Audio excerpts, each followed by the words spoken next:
మరణాత. దేవునికే మహిమ కలుగునుగాక. ఆమెన్. ఒక చిన్న కీర్తన చరణం పాడుకుందాము. వెళ్ళగలిగితే మీరు తప్పక వెళ్ళండి, వెళ్ళలేకపోతే వెళ్ళే వారిని పంపండి. ఎవరైనా మీలో ఒకరైనా, ఎవరైనా మీలో ఒకరైనా వెళతారా, నా ప్రేమను చెబుతారా, వెళతారా, నా ప్రేమను చెబుతారా.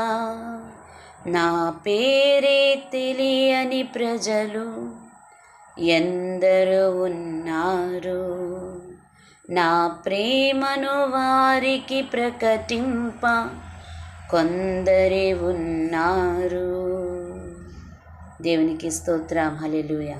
దేవుని ప్రియ సహోదరులారా, ఈ కీర్తనలో మనము చూచినట్లయితే నా పేరే తెలియని ప్రజలు ఎందరో ఉన్నారని పరిశుద్ధాత్మ ద్వారా దైవజనులు అందుకొని ప్రభువు మాటగా వ్రాసినటువంటిది ఈ కీర్తన. ఈ కీర్తనలో నా పేరు తెలియని ప్రజలు ఎందరో ఉన్నారు, నా ప్రేమను వారికి ప్రకటింప కొందరే ఉన్నారని, అలాగే పాడుకున్న చరణములో వెళ్ళగలిగితే మీరు తప్పకుండా వెళ్ళండి, వెళ్ళలేకపోతే వెళ్ళే వారిని పంపండి అని. దేవుని ప్రియ సహోదరులారా, నేటి దినాలు రాకడ దినాలు, అంచె దినాలు. నేడో రేపో ప్రభువు రానయ్యున్నారు. గురువులు కాదు ప్రియులారా, గురుతులు బోధ చేస్తూ ఉన్నవని దైవజనులు దేవదాసయ్య గారు అన్నారు. భూకంపాలు కలుగొచ్చు ఉన్నాయి, ఎన్నడూ చూడని చిత్ర విచిత్ర కార్యాలు జరగచ్చు ఉన్నాయి.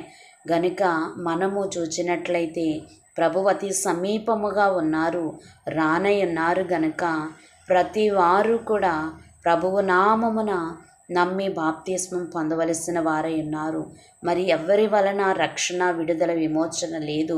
కుమారుడు ఉంటే నరకము తప్పించబడుతుందని లోకములో ఒక మాట ఉన్నది. కానీ ఆ కుమారుడు మనలను నరకము నుండి తప్పించలేరు. కానీ పరమ కుమారుడు, పరలోకము నుండి దిగివచ్చిన పరిశుద్ధుడైన కుమారుడు యేసు ప్రభు వారి వలనే ప్రతి వారు నరకము నుండి తప్పించబడతారు. గనుక ఆ యొక్క ప్రియుడు, ఆ యొక్క కుమారుడైనటువంటి యేసుక్రీస్తు ప్రభువారి ప్రేమ నీవు తెలుసుకొని ఉన్నావు, నేను తెలుసుకొని నమ్మి బాప్తిస్మమును పొంది రక్షణలోనికి వచ్చి నరకము నుండి మనము తప్పించబడ్డాము. సంతోషము. కానీ ప్రియులారా, మనలో ఇంకా ఎంతోమంది మన రక్త సంబంధులలో కావచ్చు, మన ఇరుగు పొరుగులో కావచ్చు, మన యొక్క గ్రామములో కావచ్చు, ఈ సృష్టిలో కావచ్చు, ఇంకా ఎంతోమంది బిడ్డలు నశించిపోవచ్చున్నారు ప్రియులారా. కానీ సువార్త పని విషయములో ఇంకా ఎంతోమంది ఉన్నారని వాక్యములో కోత విస్తారము, పనివారు కొద్దిగా ఉన్నారని వాక్యము సెలవిస్తూ ఉన్నది. మరి మనము అంత పని చేయలేము. కానీ దేవుడు ఇచ్చినటువంటి వాగ్దానమును బట్టి, దేవుడిచ్చిన సహాయాన్ని బట్టి, మరి